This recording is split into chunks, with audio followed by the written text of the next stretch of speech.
ಅದಕ್ಕೋಸ್ಕರ ಅಲ್ಯೂಮಿನಿಯಂ ಪಾತ್ರೆನ ತಂದರು. ನಾವು ಮಡಕಿನ ತಿಕ್ಕಿ ತೊಳೆಯುವ ಸೋಮಾರಿತನವನ್ನು ತಪ್ಪಿಸ್ಕೊಳ್ಳೋಕ್ಕೋಸ್ಕರ ಸೋಮಾರಿತನದಿಂದಾಗಿ ಅದನ್ನು ಬಳಸ್ಕೊಳ್ಳೋಕೆ ಶುರು ಮಾಡಿದ್ವಿ. ಆಮೇಲೆ ಯಾವಾಗಲೂ ನಾವು ಆಹಾರಕ್ಕೆ ಬಳಸುವಂತಹ ಪದಾರ್ಥಗಳು ಓಪನ್ ವೆಸಲ್ನಲ್ಲಿ ಬೇಯಿಸಿದಾಗ ಏನು ಅದರದ್ದು ಹಬೆ ಇರುತ್ತೆ ಅದು ಗಾಳಿಗೆ ಹೋಗುತ್ತೆ, ಅಥವಾ ಆ ಸಂಬಂಧಪಟ್ಟಂಥ ನಾವು ಆಗಲೇ ಮೊದಲನೇ ಚಾಪ್ಟರ್ನಲ್ಲಿ ಓದಿದ್ವಿ, ಪಂಚಮಹಾಭೂತಗಳು ನಮ್ಮ ಶರೀರದಲ್ಲಿ ಇದೆ, ಹಾಗೆಯೇ ನಮ್ಮ ವಾತಾವರಣದಲ್ಲಿದೆ. ಹಾಗೆ ನಾವು ವಾತಾವರಣದಿಂದ ಬೆಳೆಯುವಂಥ ಎಲ್ಲ ದವಸ ಧಾನ್ಯಗಳು, ಹಣ್ಣು ತರಕಾರಿಗಳಲ್ಲಿ ಇರ್ತದೆ. ಅದರ ಅಂಶ ಬೇಡವಾದದ್ದು ಹಬೆಯ ಮೂಲಕ ಹೋಗಬೇಕು, ಬೇಕಾದದ್ದು ಆಹಾರದಲ್ಲಿ ಉಳ್ಕೊಳ್ಬೇಕು. ನಾವೇನು ಮಾಡ್ತೀವಿ, ಕುಕ್ಕರ್ನ ಹಾಕಿ ಕ್ಲೋಸ್ ಮಾಡೋದ್ರಿಂದ ಅದೇನಾಗುತ್ತೆ, ಹೊರಗಡೆ ಹೋಗಬೇಕಾದಂತಹ ಪ್ರೆಷರ್, ಅದ್ರ ಹೆಸರೇ ಪ್ರೆಷರು. ನೀವು ಬ್ಲಡ್ ಪ್ರೆಷರ್ ಅಂತಿರಲ್ಲ, ಒತ್ತಡದಲ್ಲಿ ಅದು ಬೆಂದಂತೆ ಆಗಿರುತ್ತೆ, ಬೆಂದಿರಲ್ಲ, ಪಿಳಿತ್ಕೊಂಡಿರುತ್ತೆ. ಅದನ್ನು ತಿನ್ನೋದ್ರಿಂದ ನಮಗೆ ಗ್ಯಾಸ್ಟ್ರಿಕ್ನಿಂದ ಹಿಡಿದು ಬೇರೆ ಬೇರೆ ಕಾಯಿಲೆಗಳು ಬರಲಿಕ್ಕೆ ಕಾರಣ ಆಗುತ್ತೆ.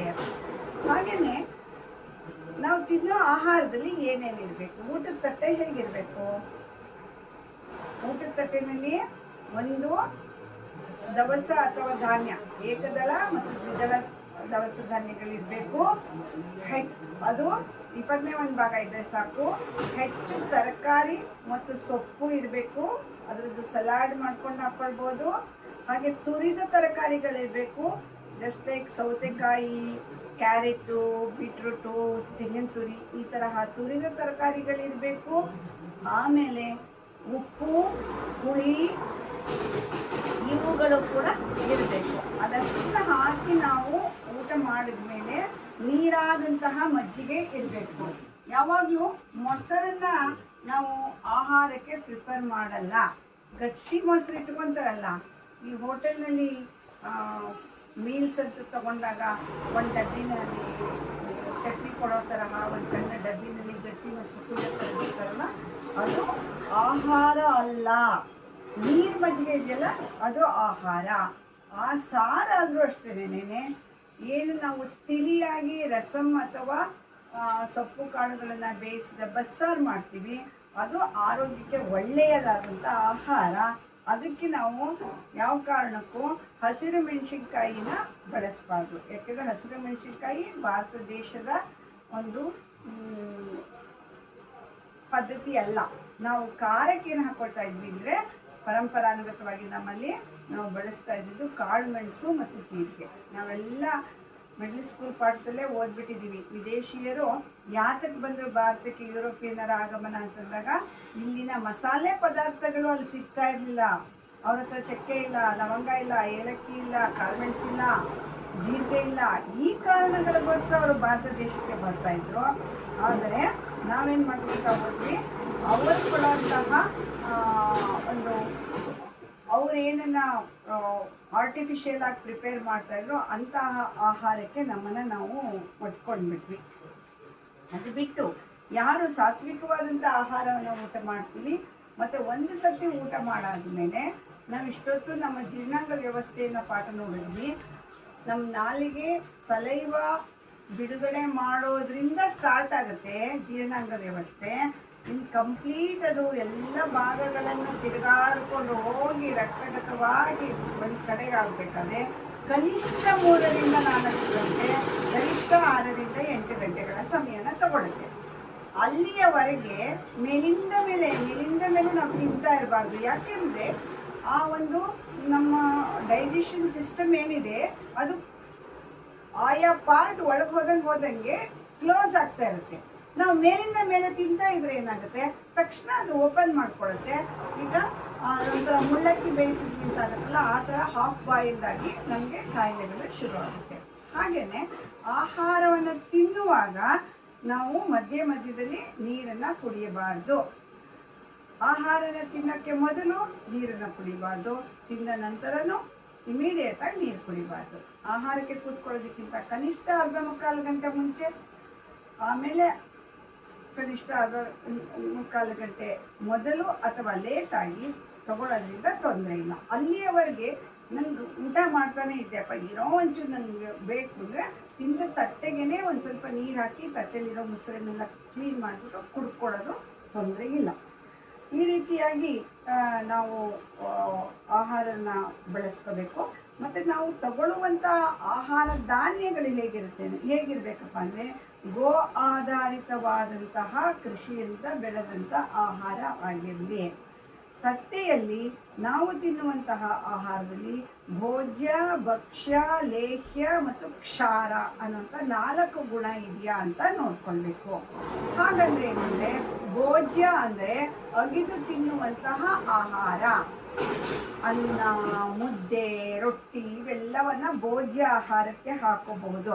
ಭಕ್ಷ್ಯ ಅಂದರೆ ಸಿಹಿ ಮಿಶ್ರಿತವಾದಂತಹ ಆಹಾರ, ಕೇಸರಿಬಾತು, ಆಮೇಲಿಂದ ಅತಿರಸಾಧ್ಯ ಕಜ್ಜಾಯ ಅಂತ ಕರೀತಾರೆ, ಅವುಗಳನ್ನೆಲ್ಲ ಭಕ್ಷ್ಯ ಅಂತ ಹೇಳ್ತೀವಿ.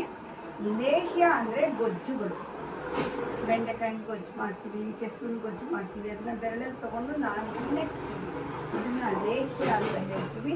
ಹಾಗೆ ಕ್ಷಾರ ಅಂದರೆ ಅದನ್ನು ಉಪ್ಪಿನಕಾಯಿ ಅಥವಾ ಈ ಥರ ಖಾರವನ್ನು ಸೂಸುವಂತಹ ಕ್ಷಾರವಾದ ಈ ತರಹ ಇದೆಯಾ ಅಂತ ಅಂದ್ಕೊಂಡ್ರೆ ಅದು ನಮ್ಮ ನಾಲಿಗೆ, ಪಂಚೇಂದ್ರಿಯಗಳಲ್ಲಿ ನಾಲಿಗೆಯ ಪಾಠವನ್ನು ಮಾಡಿದಾಗ ನಾಲಿಗೆ 4 ರೀತಿಯ ರುಚಿಗಳನ್ನು ಕೊಡುತ್ತೆ ಅಂತ ನಾವು ಮಾತಾಡ್ಕೊಂಡಿದ್ದೀವಿ. ಅದಕ್ಕೆ ಅನುಗುಣವಾಗಿ ಆ ನಾಲಿಗೆಯ ಅಲ್ಲಲ್ಲಿಯ ರಸಗ್ರಂಥಿಗಳು ಆಹಾರವನ್ನು ಸ್ವೀಕಾರ ಮಾಡೋದು ಮತ್ತು ಆಹಾರವನ್ನು ಪ್ರೀತಿ ಮಾಡೋದು ನಾಲಿಗೆಯಲ್ಲಿರುವಂಥ ರಸಗ್ರಂಥಿಗಳು. ಅವುಗಳು ಜಾಗೃತ ಆಗುತ್ತೆ. ಅದು ಜಾಗೃತ ಆದಾಗ ಏನಾಗುತ್ತೆ, ಅಲ್ಲಿಂದ ಸಲೈವ ಬಿಡುಗಡೆ ಆಗುತ್ತೆ. ನಿಜವಾಗಿ ಹೇಳಬೇಕು ಅಂದರೆ ಸಲೈವಾಗಿಂತ ದೊಡ್ಡ ಮೆಡಿಸಿನ್ ಯಾವುದೂ ಇಲ್ಲ. ಅದು ನಮ್ಮ ಅನ್ನನಾಳವನ್ನು ಕ್ಲಿಯರ್ ಮಾಡ್ತಾ ಹೋಗುತ್ತೆ. ಆಗ ನಮಗೆ ಚೆಂದಾಗಿ ಡೈಜೆಷನ್ ಆಗ್ತದೆ. ಪಂಚಗವ್ಯ ಜೀವನ ವಿಧಾನದಲ್ಲಿ ಬೆಳೆಯುವಂತಹ ಕೃಷಿಯಲ್ಲಿ ಬಂದಂಥದ್ದು ಗೋಮಯ ಮತ್ತು ಗಂಜಲನ್ನು ನಾವು ಬಳಸಿದ್ದೀವಿ ಅಂದರೆ ಆ ಆಹಾರದಲ್ಲಿ ಅಷ್ಟು ಪರ್ಸೆಂಟೇಜ್ ಈಗಾಗಲೇ ನಮಗೆ ಗೊತ್ತಿದೆ. ಗೋಮಯದಲ್ಲಿ 65% ಆಮ್ಲಜನಕ ಇದೆ ಅಂತ, ಅದನ್ನು ಅದು ಆ ಧಾನ್ಯಕ್ಕೆ ಹಾಕಿರುತ್ತೆ.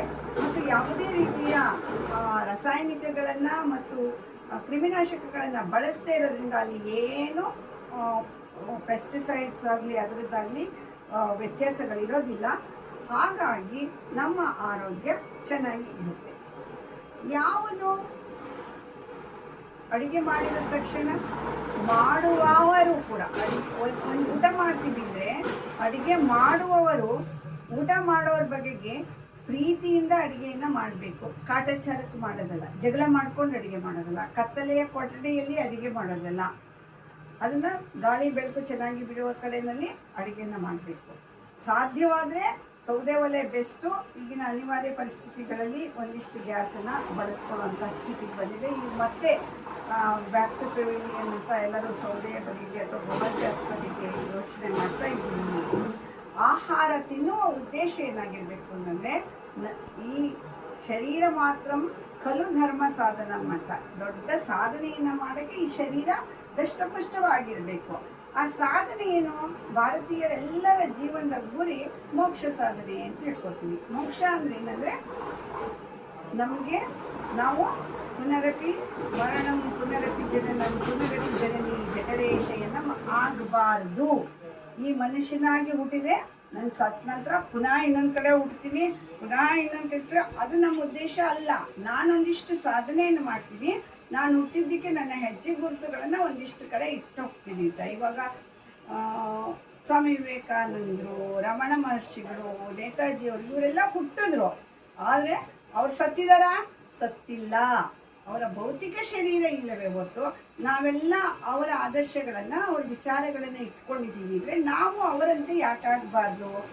ಅವ್ರು ಯಾಕೆ ಆಗಿರ್ತಿದ್ರು ಅಂದರೆ ಅವರು ಸಾತ್ವಿಕವಾದ ಆಹಾರ ಜೀವನ ಶೈಲಿ ಇದ್ರು, ಸಾತ್ವಿಕವಾದ ವಿಚಾರಗಳನ್ನು ಮಾತಾಡ್ತಿದ್ರು. ಅದೇ ರಾಜಸ ಆಹಾರನ ತಿಂದರೆ ಏನಾಗುತ್ತೆ? ರಾಜಸ ಆಹಾರ ಅದು ರಿಟರ್ನ್ಸ್ನ ಕೇಳುತ್ತೆ.